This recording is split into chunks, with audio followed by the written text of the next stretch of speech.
Hi everyone, this is Jim and welcome back to my YouTube channel. Ito na nga, post ni David Licao ko sa kanyang Facebook account. Sabi, baka maabutan mo yung samahan ng makasalanan pala, Dustin. Grabe.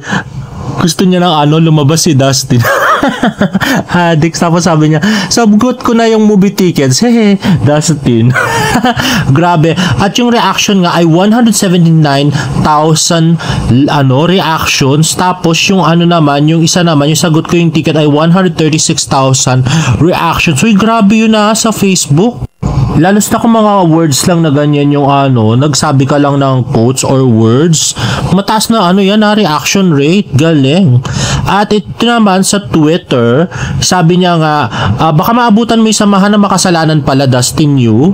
At meron nga pala itong 13.2 thousand likes at 1.5 million views. Uy, grabe, ang taas nun. Tapos yung sagot ko yung movie tickets, ay merong 3.8 thousand likes at may 38.4 thousand views. And yung last tweet niya ay, okay, nood kayo sa cinemas, LOL. Meron 2.2 thousand likes at 250,000 views. Uy, wow, ang taas ng engagement tsaka gabi sa mga tweet na yun, grabe. At next na, the very handsome David Licao ko and Alden Richards. At grabing suit ni David, no? Ang layo kay Alden. Si Alden talagang pumorma, yung kay David. Napakasimple, no? At next ay post ni Betong Sumaya sa EDSA Strangula, Manila. Ayun na nga, to Alden Richards, my friend, amazing thanks to pa-block screening mo sa Samahan ng Makasalanan. Sobra namin itong na-appreciate. May God bless you always. At ito nga yung mga post na pictures. Akala mo si Jack yung lalaki sa gitna, hindi pala siya yun. Ayan na nga, sila. At ito, more pictures kasama si Jay Ortega. Ayan, si Miss Jan, yung una-una. At ito yung video ni Betong Sumaya. Let's watch this. Hello, guys! Look who's here! Meow! Bobo! Ayun, okay! Of course! Ate Ro! Guys, saan na kayo? Pwede na! Hey! Look at that! Uy! Amazing! Hey, Reverend Sam! Hey, my friend!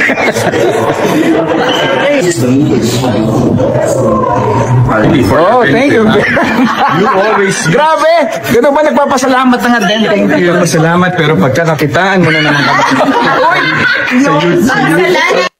Uy, grabe yung banat ni Alden kay kay Betong. Parang may konting real talk.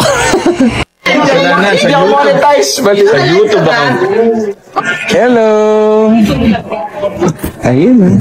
Hi. Amazing. Of course, this is my way of also showing support to Jamie Pictures, kay Miss Annette. Of course, this is support of my company, which is Myriad Entertainment Corporation, to the local cinemas, and especially dun sa mga taong nakatrabaho ko before to show kumbaga paying it forward ko lang, especially kay David, si Sanya nawala dito, si Jay naka-work ko sa pulang araw, at saka yung nakasombrero kasi talaga yung hindi ko alam na-hypnotize ba ako. Ano to, Alden, we love you. Talaga bang nagagamit na lang sa YouTube? Uy! Ganyan. But anyway, I hope you enjoyed the film, guys. Thanks for coming and maraming salamat po. Love you, Alden. Thank you! Let's enjoy the movie and supportahan ang pelikulang Pilipino. At next ay puro pictures na lang. At grabe talaga si Alden, no? Biro mo, 50,000 daw yun, pero binayaran niya, no? Ibang pagkagalante talaga ni Alden Richards, grabe. Anyway, next naman, and more pictures. At, ayan si David, si Alden. At next naman, ay tweet ni David Licao ko, waiting. Anong hintay ni David? Anyway, next naman ay post ni David Licao sa kanyang IG stories, Mommy Grace Kitchen, sold out tayo, okay na okay to talaga. Hindi ko gets back niya pinost to, bumili ba siya doon? Anyway, Next naman ay si David Licauco ay spotted kaninang umaga ba to or kahapon sa proscenium. Parang kanina umaga siya. At good boy na si David, in fairness guys. Ang layo niya na doon sa panahon na nung sila ni Kayna every other night halos nagbabar sila, di ba? Grabe ngayon. Homebody na lang siya, sa proscenium na lang siya nakikita, grabe. Mukhang totoo yung sinasabi ni Barbie na tinatry niya magbago para sa akin. No? Anyway, next naman ay post ng GMA Pinoy TV. It's lovely to be happy. Let's watch it. Hey Global Pinoys, it's David Licauco at ito ang GMA Pinoy TV, Hanap ng Puso.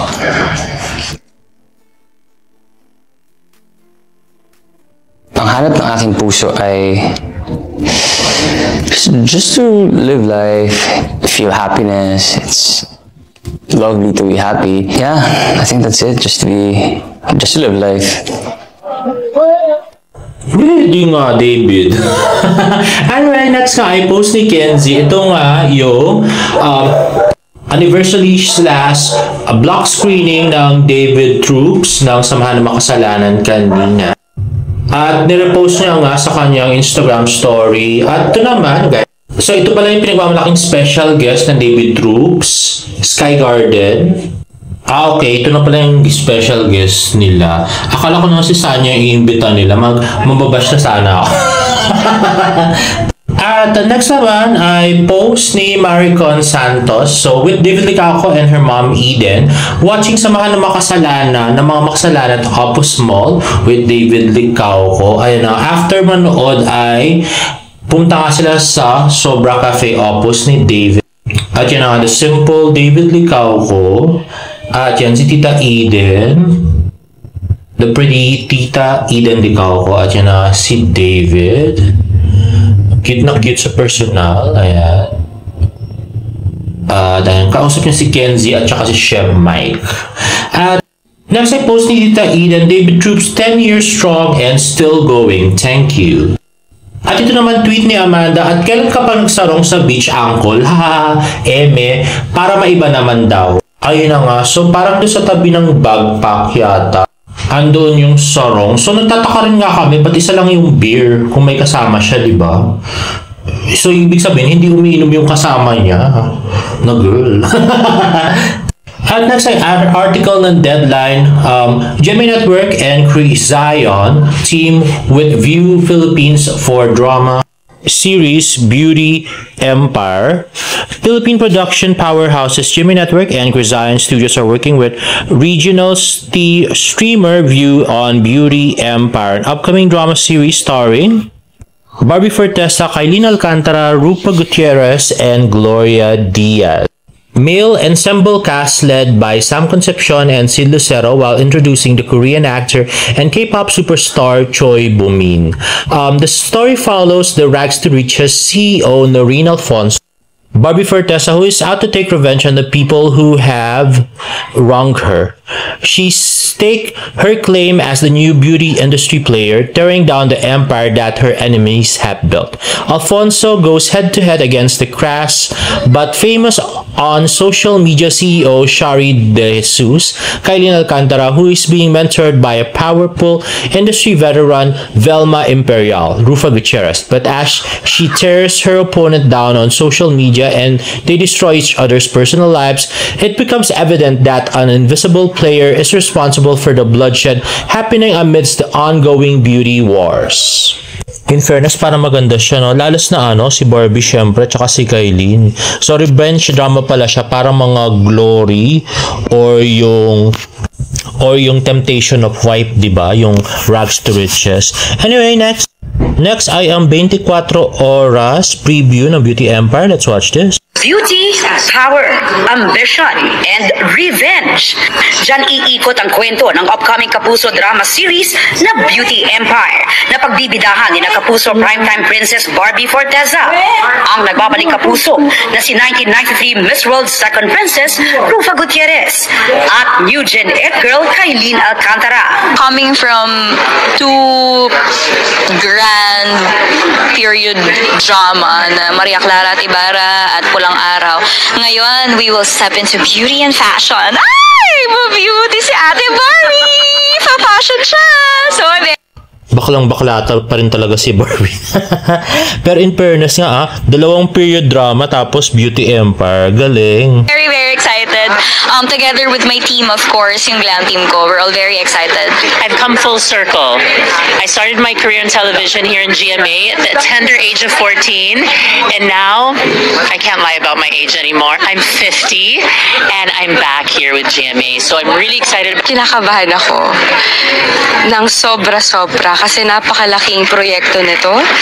This is my biggest so far. I feel so honored at the same time kasi si Miss Rufa, si Miss Gloria, nasa harap ko. At isa si Barbie sa tinitingala kong artista talaga sa henerasyon ko. Joining the powerhouse cast is another Filipina beauty queen, Miss Universe 1969 Gloria Diaz. Makakasama rin sina Sam Concepcion, Chai Fonasher, Sid Lucero, at ang South Korean actor and singer Chue. Ayun na nga guys. At kaya pala may Instagram story si Barbie dati ng Crisayon Studios. Hindi ko alam kung ano yan dati. At meron din si Miss Kylene Alcantara. At next ay post ni Genre back-to-back business agad-agad. At next ay behind the scenes picture ng cute na si Barbie. Uy, bagay yung book niya dyan, oh, diba? Ang cute na suot niya. Grabe. Parang bumata si Barbie. At to naman si Barbie. At hindi ba si Divine yan? Yung nakatalikod. Anyway, wala siyang audio guys. At next nga post ni Sanya Lopez sa kanyang Instagram story, it's the small acts of care that win my heart. At sabi nga ng friend ko ay para daw to kay David. Grabe. At next nga Instagram stories ni TJ Flores. Ayan na nga si Sanya Lopez nung umaahon siya sa dagat. Hindi naman pala siya umahon sa dagat at binuhusan lang siya ng mineral water guys. Parang kinaya niyo kay Barbie kaya lang siya nakabikini no? Sa maging sino ka man. Anyway guys, if you like this video, please give it a thumbs up and please subscribe to my YouTube channel for more Barda updates. See you in my next vlog. Bye!